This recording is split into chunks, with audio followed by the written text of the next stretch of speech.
welcome to Caravan Escapades. Hope everybody's keeping safe and well. So let's address this first of all. No, I've not just finished my bacon sandwich and spilt some of the brown sauce down my face. I actually caught myself shaving 2 or 3 days ago, and it's probably taken a little bit of time to heal, but that's what it is. It's not the remains of my breakfast on my face. So we're away again. We're now at Willowbeck Retreat, a lovely little caravan and motorhome club CL, about 10 minutes outside of Retford, not too far from the A1. And we've actually been here for 2 days. This is our 3rd day already before we've even got the camera out. Lovely little place. We're here for 5 nights. We've come away just to find somewhere tranquil and somewhere we can go and explore and that sort of stuff. And I can honestly say this place isn't letting us down. What I'll do is I'll go down to the entrance and we'll give you a bit of a tour. So this is the entrance as you come off the main road. It's situated, well, the CL is situated just outside a little village called North Leverton. But we'll put the links to the site below anyway, so let me take you on a tour of the site. It's a quite grand gateway and main entrance, and this is the drive as you head up. All gravel, although there are some grass pitches as well for when the weather is a little bit better. On your right hand side you've got a small children's play area here. Grass pitches are over there. Actually, let's take a look down here.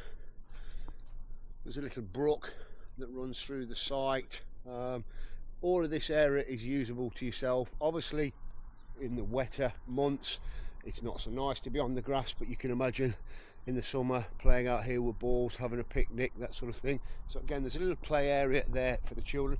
What I will say about the site's immaculate. Absolutely immaculate, really clean. Yes, we've got lots of leaves on the gravel and those sorts of things, but it's that time of year, and so we come up here round onto the site. Well kept borders. There's a drinking water tap. What I will say actually is that all the pitches are fully serviced, but you do have drinking water facilities there. Now here is the shower cum toilet block. There are 2 toilets, 1 shower. Again, very clean. We take a look in here. This is the toilet block. So simple toilet, but well kept, well maintained.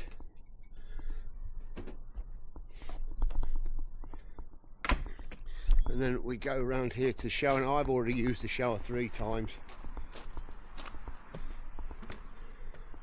Again, nice little shower, and it is a hot shower. It's a gas powered boiler, lovely and warm, so certainly no complaints, and good water pressure as well. So now we kind of go down a little storage area there. So this is your toilet waste disposal. Now I thought it was grey waste disposal, but it is your toilet waste disposal. Little bit different to ones I've seen before, but it is there.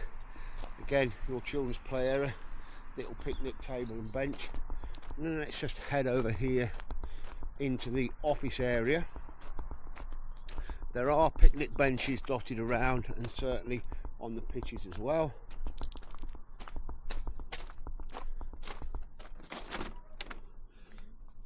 So there's a little office area. There are fire pits for hire and barbecues for hire. There's also a gazebo. There's some logs for your fire pits. A few books, a few little games for the children, but there's another fire pit. So you can actually hire the fire pits if you want, and we've got one, although I'm not sure we're probably going to use it. So let's take you around the rest of the site. I think it used to be an old paddock, hence the reason for the stables dotted around. There's the hook up for the grass pitches, but obviously not this time of year. We've parked the car over there because that, although it is a pitch, he said to us, no, just use that as a parking space. So here we are, we're all on, we're all set up. Mains connected. And so it is a metered site, or electricity is paid by meter. So we'll just open up here and take a look inside. So it is so it is metered. I put £6 in. We've already been here for 2 days, and I've used 70p.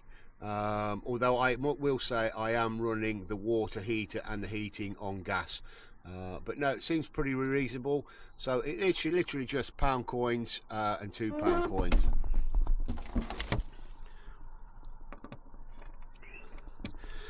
So on this pitch I was asked to run the grey waste into the hedgerow, and for a reason for that is, and we'll walk around the other side, he did say to me he made a mistake with this pitch when he put the drainage in. He did put it on the wrong side. So here we go. So here's our mains water hookup, here's our drainage, so it is on the opposite side really. But again, they're not precious here about how you put your caravan in, whether you want it nose in, backwards in, sideways, all those sorts of things.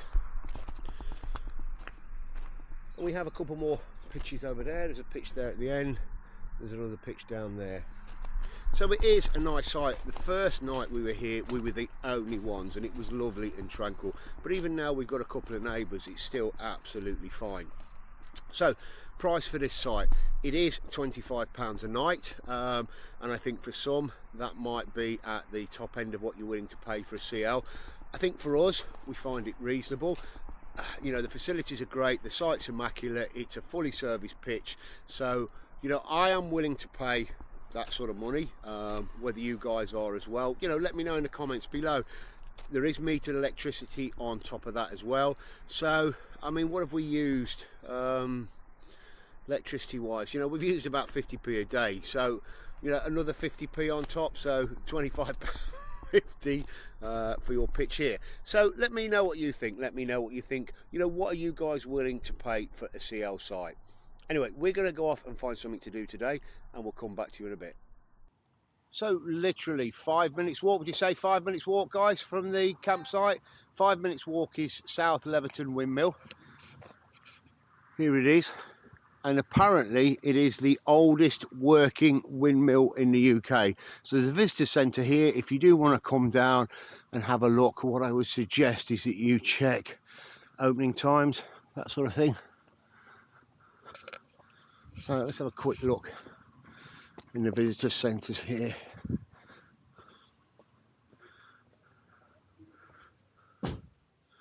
Yeah, a little bit dark, but obviously all about the windmill.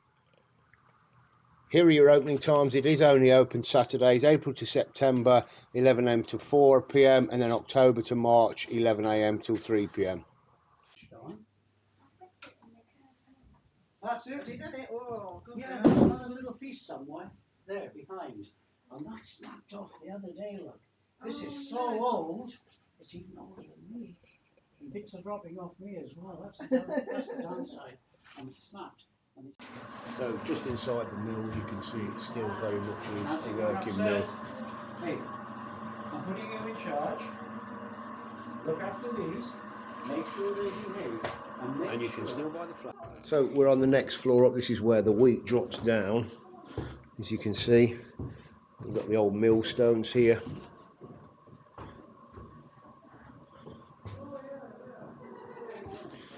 And then we've got the next one.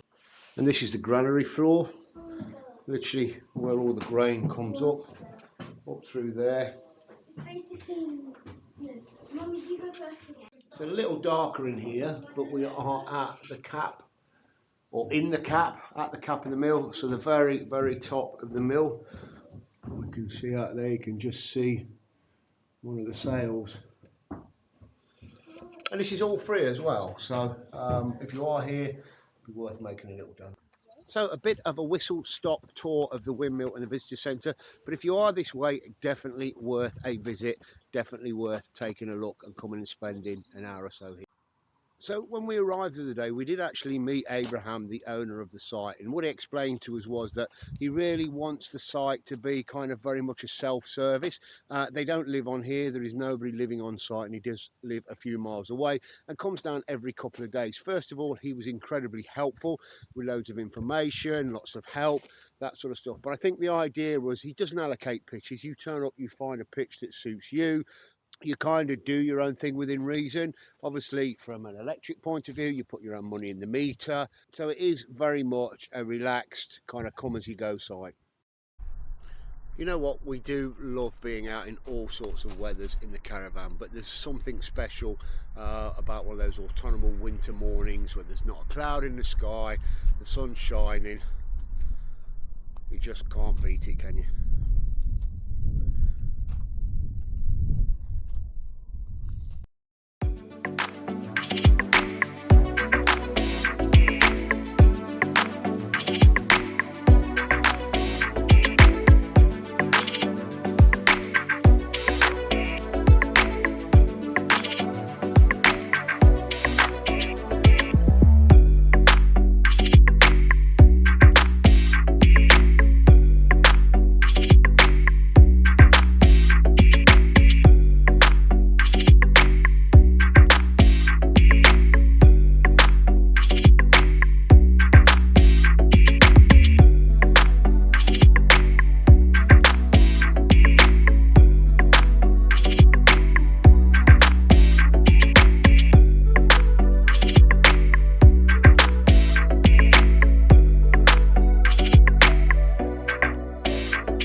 So we're just coming to the end of our stay here at Willowbeck Retreat. It's been a nice stay. It's a nice site, you know, immaculately kept, quiet. The amount of people have varied since we've been here. So we started off being by ourselves, and it went up to 4, and it's dropped down to 2. So we've been here for 5 nights. Good facilities. I guess the only downside or recommendations for upgrades and things to improve here, I think a pot washing sink would be great, definitely on the outside so we can wash up, those sorts of things. The simple pot washing sink on the side of the little shower block would be great, and also just some recycling, you know, to separate your recycling out, because generally you just put it all in one bin. But apart from that, it's been absolutely fantastic. We've had a great time. It's been nice and relaxing. We haven't done a great deal. We've been into Retford a couple of times. In fact, we've been to Retford this morning for breakfast. And we've been to Gainsborough. You know, Gainsborough, first time to Gainsborough. Quite surprised at that. That's a city, or that's a town that's having a lot of inward investment. You can see there's a lot of improvements going on there. So yeah, so we're just going to start packing up. In fact, we've already started packing up. So we're going to finish packing up. I'm going to take the awning down. Claire's just reminded me to mention one thing as well, is if you do come here, don't forget those pound coins. I don't think we were aware of it before we came here, but that's maybe because I emailed direct. I think if you book up through Pitch Up or through the Caravan and Motorhome Club, you'll probably be notified. But you need a few pound coins for the meter, because the first night we got here, I think it got about 40 pence on the meter, and we ran out for mains electricity, which wasn't too much of a problem because we could run things on gas. And 12 volts, that sort of thing. But if you do want to use your mains electric for microwaves or all those sorts of stuff, just remember to bring a few pound coins with you.